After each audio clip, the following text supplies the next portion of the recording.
You're listening to an Airwave Media Podcast. In January of 1915, Ernest Shackleton's ship, Endurance, became encased in the ice in the Weddell Sea. Through determination, grit, and savvy, Shackleton would lead his men through a brutal winter, then over hundreds of miles of Antarctic ice, followed by 800 miles across some of the roughest waters in the world.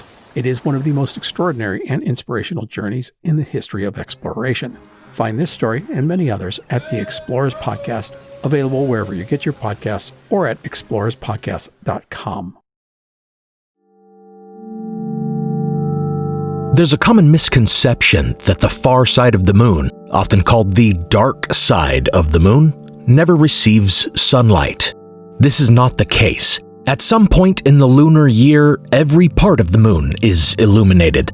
The far side of the moon is only dark to us on Earth, for it's tidally locked to Earth, meaning, with little variation, only one side of the moon ever faces us. All 6 crewed missions landing people on the moon touched down on its near side. This has led to a variety of conspiracy theories that there may be unexplained structures or even alien civilizations hiding on that far side. But here we have another common misconception. Probes and crewed missions have orbited the moon before and have viewed the far side of the moon. Apollo 8 in 1968 was the first time humans laid eyes directly on it, though conspiracists will dismiss such evidence simply by suggesting, as they love to do, that NASA suppressed their findings. Harder to explain away is the further fact that other countries have seen the far side of the moon as well. The Soviet Luna 3 probe was the first to photograph it, resulting in the first complete atlas of the moon. And in 2019 and 2024, China launched 2 different robotic spacecraft to the far side to explore and take samples. So if anyone told you that the latest mission to orbit the moon, Artemis 2, would be the first to discover what's on the far side of the moon, they were misinformed. The fact is that because of oscillation, nearly 20% of the far side can be viewed with telescopes from time to time. This is not to minimize the importance of Artemis 2. Their crew was the first to lay actual human eyes directly on the far side of the moon in 50 years, and their view was far better, encompassing the entirety of the far side, and they were better equipped to capture high-resolution imagery of it. Their camera equipment was sensitive enough to even view the darkened hemisphere, beyond the terminator, or moving line dividing the daylit and benighted halves of the moon, also called the twilight zone. Yet we already knew well what they would see on that far side, even beyond the twilight zone. More rugged terrain than the near side and many impact craters, but fewer lunar seas. We knew with certainty they would not find signs of ancient civilization or alien life forms or, as is also sometimes theorized, Nazi bases. Hold on. What? You may be wondering who would expect to find remnants of a defunct fascist regime from more than 80 years ago on the moon, a regime that fell some 14 years before the first lunar probes and 23 years before the first successful manned mission to even orbit the moon. The answer is a lot of people, even some otherwise reasonable people, and perhaps largely because of myths surrounding Nazi technology perpetuated by Hollywood and the entertainment industry. I've spoken about some of these myths before in my series on Nazi occultism. Head back and listen to that 3-part series if you like, but in essence, the Nazi occultism so widely sensationalized in films and IP like Indiana Jones and Hellboy was to an extent real, but is also misinterpreted and exaggerated. The ideology of the Nazis was influenced by occult groups like the Thule Society, which brought German ethno-nationalism together with mystical and esoteric ideas, and certainly elements of the Nazi machine like Himmler's SS and the Ahnenerbe pseudo-archaeology group do reflect that there is some truth in some of those stories, with high-ranking Nazis being practicing occultists and spearheading projects to pursue secret knowledge and fringe ideas. But these were mostly all tied up with pseudoscientific and pseudo-historical efforts to quote-unquote prove German racial superiority, and were far from universal among the rank and file of the Third Reich. Indeed, Hitler himself even suppressed some occultists. There is a myth that Hitler himself was a practicing occultist, actively seeking out objects of power, a myth we owe largely to the fictional story told by Trevor Ravenscroft in the pseudo-historical book The Spear of Destiny, about which I also did an episode, called The Thrust of the Holy Lance of Longinus. Myths about advanced Nazi technology often go hand in hand with myths and exaggerations about their mystical activities, and these myths are just as persistent. If it's not Nazi moon bases, it's secret Nazi bases in Antarctica, or breakaway Nazi civilizations in the Hollow Earth, and then it's Nazi UFOs, and even Nazi time machines.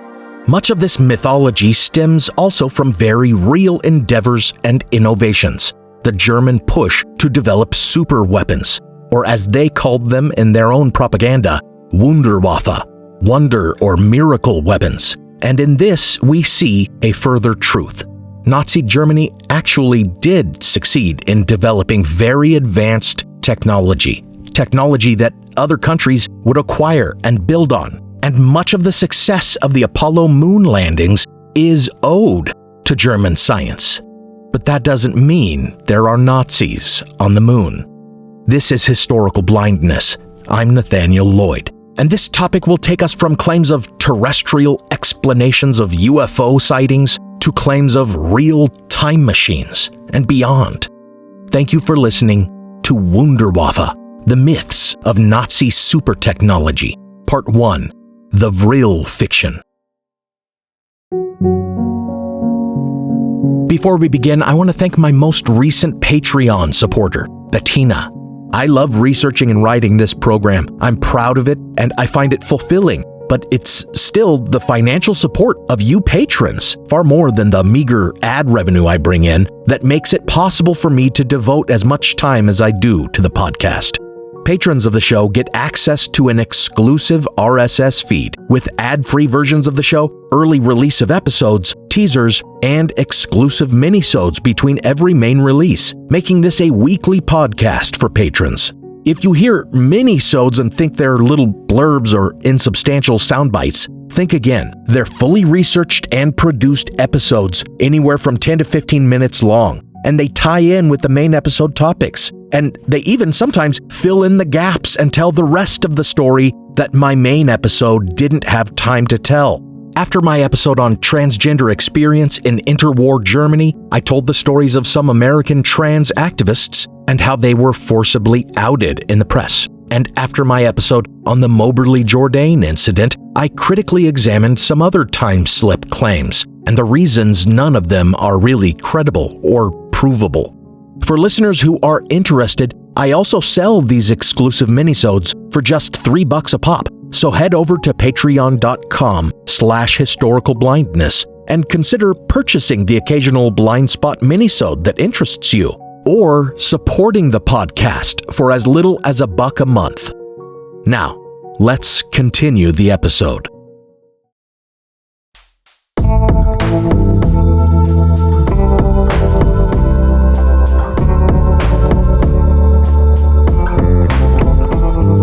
Welcome to Historical Blindness. Recently, in my episode on trans experience in interwar Germany, I described Nazism as fundamentally regressive and reactionary. But there's another aspect of their ideology that I didn't acknowledge at the time. In their anti-democratic totalitarianism, their revocation of hard-won rights, their pseudo-scientific racial hierarchies, their glorification of violent masculinity, repression of individuality, and scorn of intellectualism, Nazis were exceedingly reactionary and regressive, seeking to reverse progressive reforms and take the country back to an idealized past. But at the same time, theirs was also a forward-looking ideology. I don't mean in any positive sense. The future they were fixated on was one of genocidal murder and global dominance. But as the realization of that future required unparalleled military might and endless war, they pushed for industrial superiority and rapid advancement in both military infrastructure and technology. Indeed, Germany can be credibly blamed for much of the development of mechanized warfare.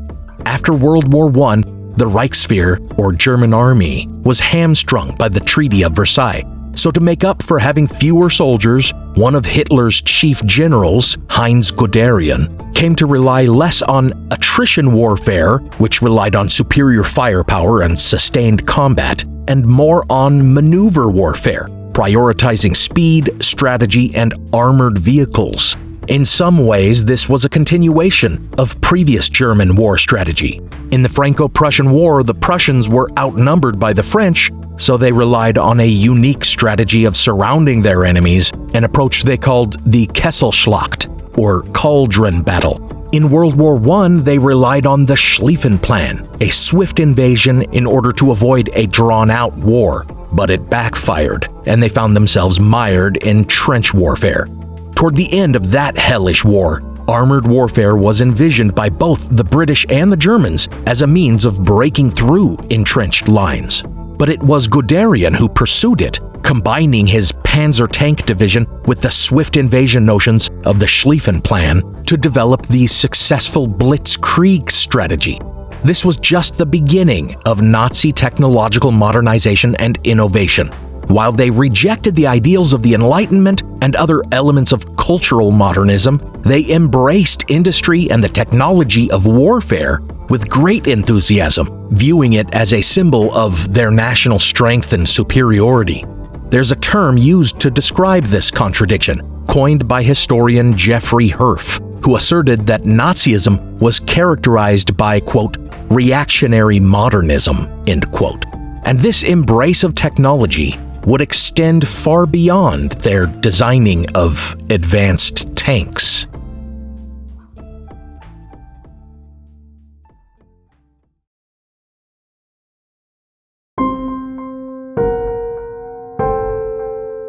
Interestingly, the problems with the Nazi tank divisions help to illustrate the problems with the whole myth of German supertechnology. The fact is that while German tanks were exceptionally engineered, they weren't very reliable, suffering constant mechanical failures. This is attributed to Germany's inferior manufacturing capabilities. They just didn't have the sort of workforce, manufacturing infrastructure, and economy needed to mass produce their designs.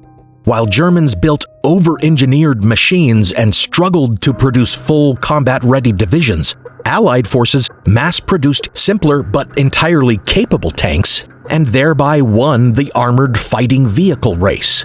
In fact, by the 40s, only 18% of German forces were mechanized, and they were even suffering major truck shortages because of their production and supply issues, such that as they entered Russian territory, they had to rely on horse-drawn carts to move men and supplies.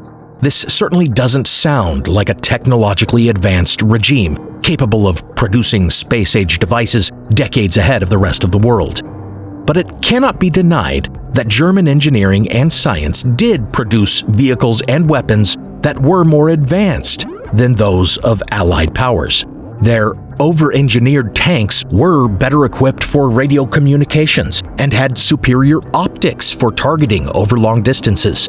Their Type 21 Electro Boot revolutionized submarine warfare. It was really the first true submarine, in that it was designed to stay submerged for days on end, rather than just making temporary dives.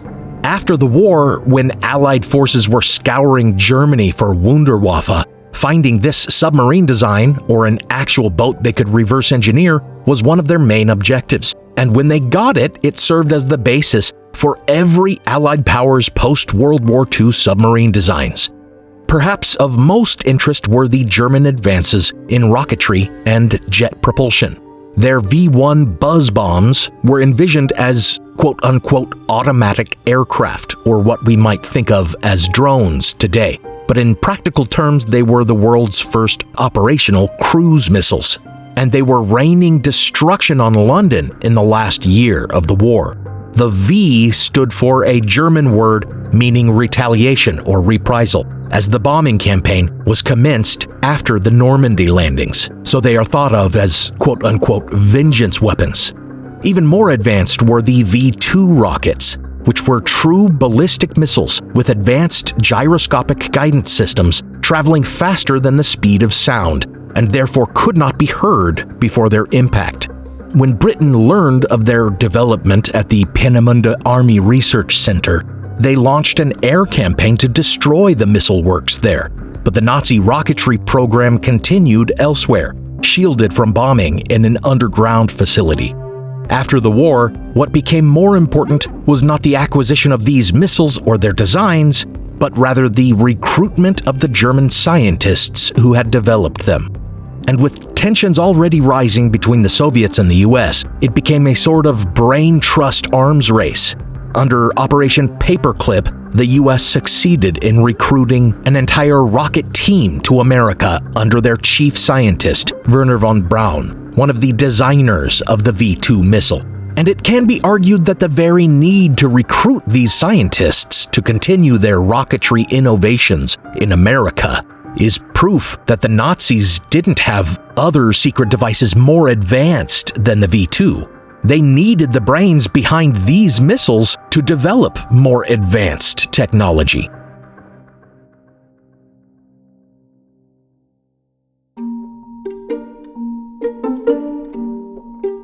Like MK Ultra, Operation Paperclip is one of those real nefarious conspiracies that is often embellished into further baseless conspiracy claims. In fact, this is an apt comparison since MK Ultra's search for mind control did build on Nazi human experimentation. Dr. Kurt Plottner administered mescaline to prisoners in Dachau concentration camp in an effort, quote, to eliminate the will, end quote. And he too was brought to America in 1945 to continue his research into interrogation techniques. Although his work for the US was brief, it laid the groundwork for MK Ultra.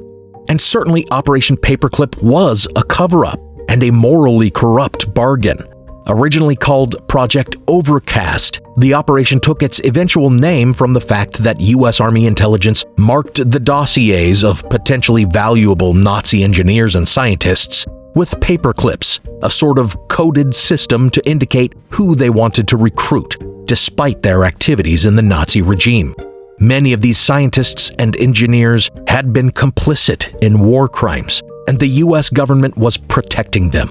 But the relationship between these former Nazi scientists and the US government has also been largely exaggerated by conspiracists.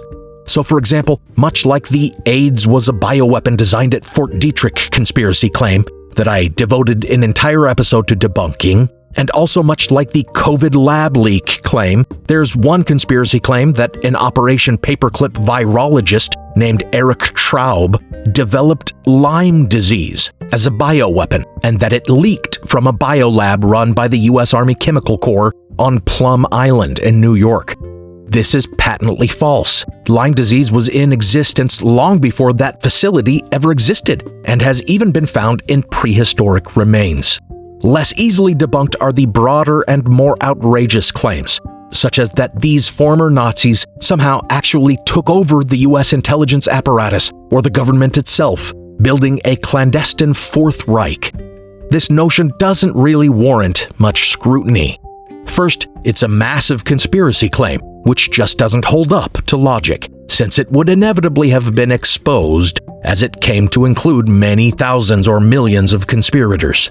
And second, the scientists brought over in Operation Paperclip were typically not coerced and were tempted away by the possibility of continuing their research and putting their Nazi pasts behind them. They were scientists and engineers, not agents trained in espionage and infiltration. Had they any desire to revive National Socialism, they would have stayed in Germany, where many former Nazis were doing just that. It should be remembered that not every Nazi was prosecuted at Nuremberg, and immediately after the war there were open efforts to bring back Nazism, spearheaded by Nazi leaders in the form of a new political party called the Socialist Reich Party, and in clandestine guerrilla resistance groups like the Werewolves fighting the Allied occupation in Germany. to suggest that these scientists were actually still loyal Nazis, but instead of staying behind and helping the other Nazis, they planned a slow coup by coming to America and empowering the US with their technological innovations is just rather silly and nonsensical.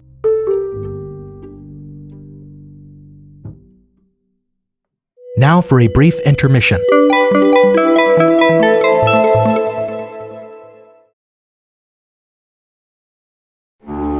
Now, back to the show.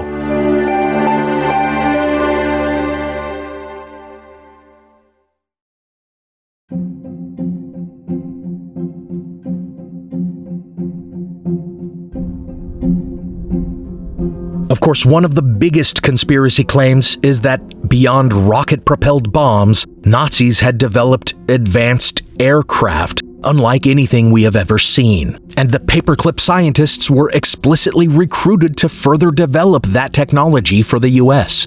Sometimes this is married with the idea that the technology was extraterrestrial, and thus we have the Nazi UFO conspiracy. Maybe the first instance of this was the early notion that Foo Fighters were actually Nazi tech. Not to be confused with the American rock band, Foo Fighters were the name given to a peculiar aerial phenomenon reported by Allied pilots during World War II, round glowing shapes seen following aircraft. These were often presumed to be that other German Wunderwaffe, the jet-powered Messerschmitt aircraft. However, this idea was abandoned, as Messerschmitts did not fly by night due to a lack of instrumentation, whereas these lights, described as fiery and colorful like Christmas lights, were only seen at night. Still, it was assumed they were some kind of German technology, with pilots calling them Kraut fireballs, and the New York Times declaring them a, quote, new German weapon, end quote. These balls of fire followed their planes closely, kept up at high speed, could not be outmaneuvered, and yet also never attacked. Some in the Pacific Theater were seen to just hang in the air, but these are thought to have been Japanese incendiary balloons. Mostly, Foo Fighters just appeared and kept pace with aircraft before disappearing.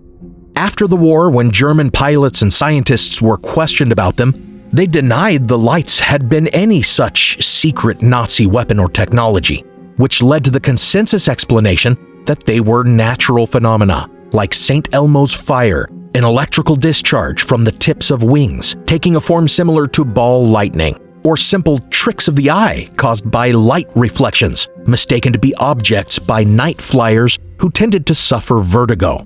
But the legend of Nazi Foo Fighters persisted. In 1994, a ufologist named Renato Vesco made elaborate claims in a book that they were jet-propelled disruption devices with a tortoiseshell shape, launched from the ground and then automatically guided. He explained that the glowing appearance was caused by the device's spinning jets and by vacuum tubes inside the device, and he said its purpose was to both distract pilots and to cause planes to crash by making their engines stall. Yet Renato provided no sources for his claims and zero evidence to support even the idea that the Foo Fighters' appearance was correlated with any engine failures, and the fact that Operation Paperclip rocketry scientists who were responsible for German jet propulsion projects and would have known about such a device and been incentivized to tell Americans all about it, denied its existence, tends to show that this too was mere modern myth-making.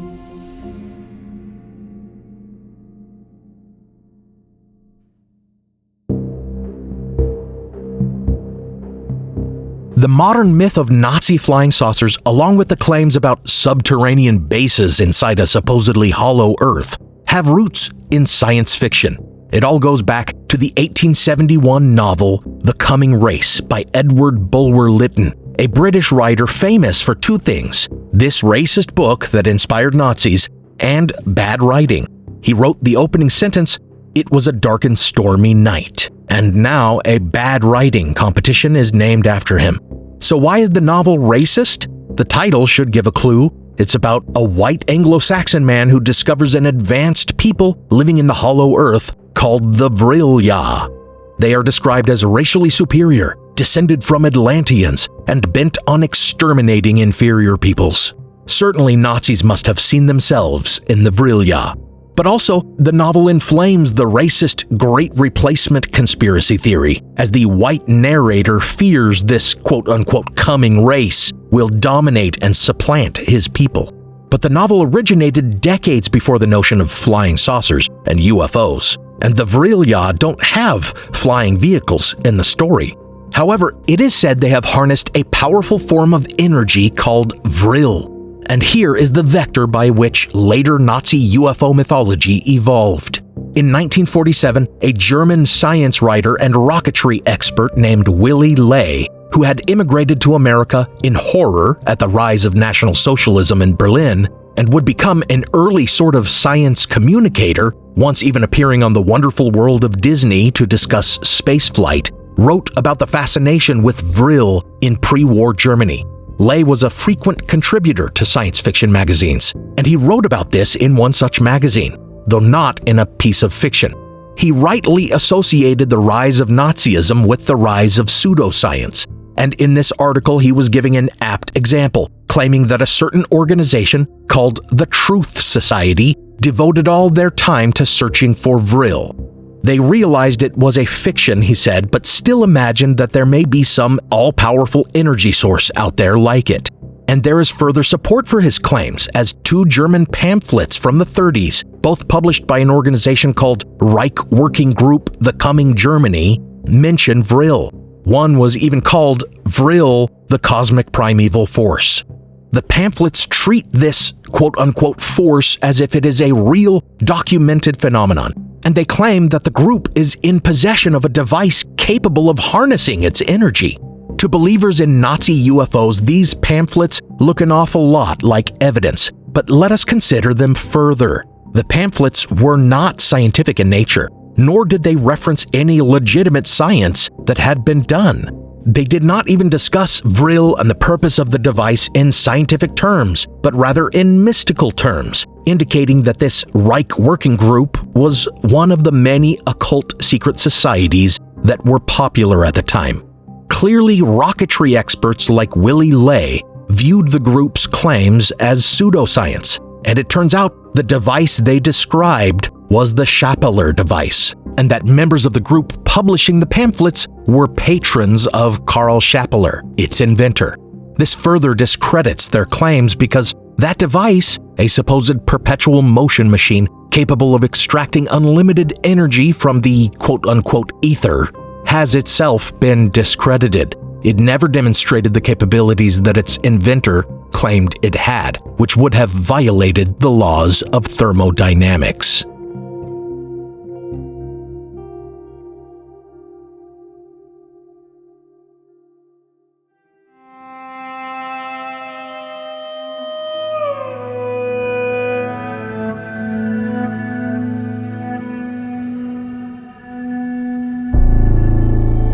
The same year that Ley published about the German society looking for Vril back in the 30s, Kenneth Arnold had his sighting of what were likely birds, as I've spoken about before, and his description of them as moving with a skipping motion like a saucer thrown across water resulted in the media representation of UFOs being saucer-shaped, and suddenly the quote-unquote flying disc phenomenon, which was amplified in the news and in popular science fiction magazines, was on everyone's mind, and everyone started to see flying objects shaped like discs.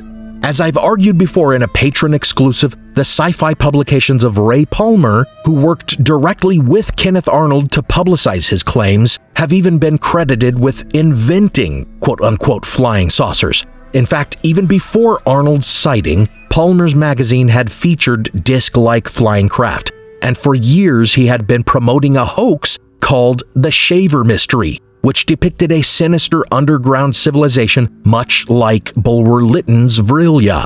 So here the two notions collide, and in those years, as flying saucer sightings proliferated, making these hypothetical craft seem real, so too the idea of secret Nazi programs that had somehow harnessed fantastical energy sources and allowed the mastering of anti-gravity festered, spread, and seemed just as real, and an apt explanation for the many saucer sightings being reported. In 1948, the first clear claim that Germans were the developers of these UFOs appeared in a Brazilian tabloid. A former Nazi intelligence officer, then 6 years into a 30-year sentence for running a spy ring, apparently claimed to have worked on such a craft and offered to help the Brazilian government build one. Brazil certainly thought little of his claim, leaving him to rot in prison. A couple years later, in 1950, an Italian scientist who had been a minister in Mussolini's government made a similar claim that both Germany and Italy had designed such aircraft. The Italian connection, however, never really found purchase in the myth. A month later, a German pilot named Rudolf Schriever made a similar claim in the major magazine Der Spiegel, claiming that he had worked on such a craft for BMW since around 1942, but that conveniently his plans had been stolen. Over the course of later interviews, Schriever's inconsistency, changing the details such as where the supposed plans had been stolen from him, and the inability to confirm any part of his story, eventually discredited him. It couldn't even be corroborated that he had worked for BMW or even been an engineer or a pilot. It was only ever confirmed that he had driven U.S. Army supply trucks after the war and was known to brag a lot about his supposed inventions. Moreover, the inconsistency of all these claims, with some suggesting flying discs were being developed in Hamburg, some in Italy, some in Czechoslovakia, and different concepts for each design, with some describing it as having a fixed circular wing propelled by jet turbines, and some characterizing it as having spinning blades, shows that they could not have been talking about the same craft. In the end, with no actual prototypes or hard physical evidence of these craft ever being operational, or even existing, and with the credibility problems of those who reported them, these early claims are just hard to take seriously.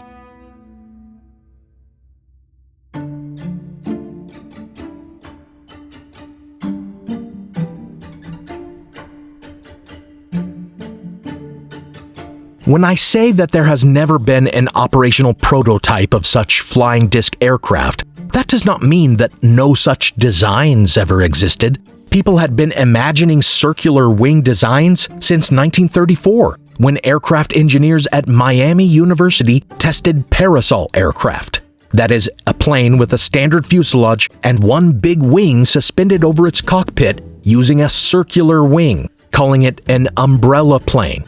Germans too had given it a shot in 1944, designing the SAC AS-6, or Flying Beer Mat, a circular wing aircraft with a propeller that they scrapped because it never successfully took off.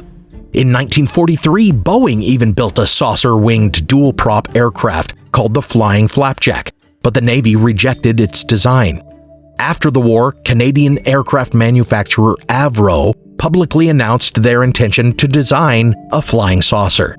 This project was viewed favorably by the U.S. military, who envisioned the use of these Avro cars as a sort of flying jeep that might make for stealthy transportation over rough terrain.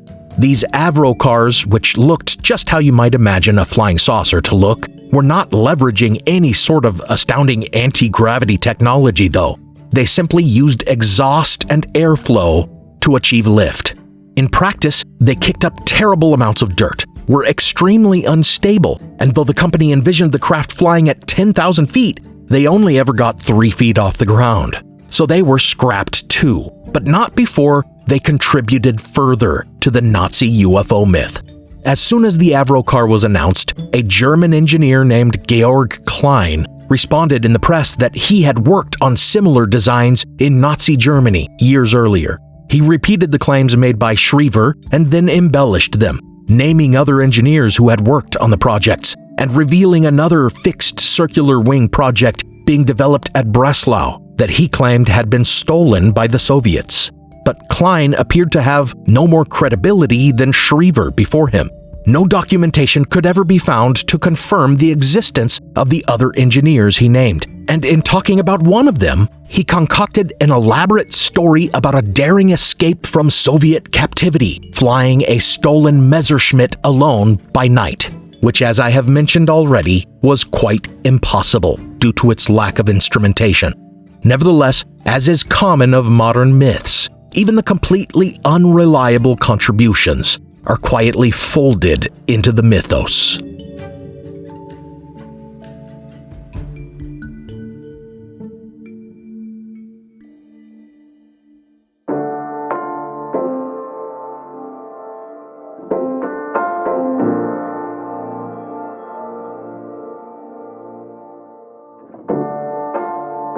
It is our very understanding of the influence of German science and engineering on our space program that makes it impossible to argue that Nazis actually developed such technologies.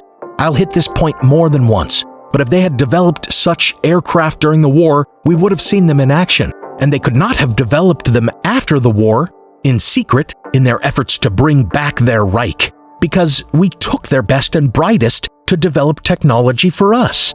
As for the myth of Nazi spaceflight, here's the extent of the truth of that. They developed the V-2 rocket, which managed to reach an altitude of 174 kilometers during the war. And since the edge of space was later defined as 100 kilometers above sea level, it was the first man-made object to travel in space. But that's not what Germans thought. That was a retroactively granted achievement. If Nazis had mastered anti-gravity and circular wing spacecraft, then why was this rocketry program considered the jewel of their military technology? If they were crafting flying saucers powered on Vril, why was the US recruiting the V-2 engineers to run our space program and not the saucer constructors? If we did secretly recruit the saucer builders, why did we end up devoting so much money to the development of the Saturn V rocket that eventually took us to the moon? Developed by V-2 rocket engineers Wernher von Braun and Arthur Rudolph. And if Nazi tech was really so advanced during the war, such that Nazis might have preceded us to the moon, then why did it take so much longer, with so much trial and error, for us to finally get to the moon using the same technology? Starting in 1958, both America with the Pioneer program and Russia with the Luna program tried and tried, failing again and again just to launch something into orbit. Russia was the first to get a satellite to fly by the moon, the first to impact the moon, and the first to return images from the moon, images in which no Nazi bases could be seen. All launches for the next 5 years were failures, and the first crewed mission using von Braun's Saturn V rocket would not be achieved for nearly a decade. Here's the fundamental flaw in the idea that Nazis had already developed spaceflight. It would mean that somehow their greatest rocketry engineers forgot how to do it and had to start from scratch when they came to work for our space program. But as we will see in part 2 of this series, this is not the only ludicrous or insupportable claim about Nazi technology, as increasingly stranger and more insupportable claims would continue to be invented and welded onto the odd fuselage of this poorly crafted vehicle for conspiracist belief, which really shouldn't fly but still manages to achieve liftoff through the limitless power of credulity, paranoia, and wishful thinking.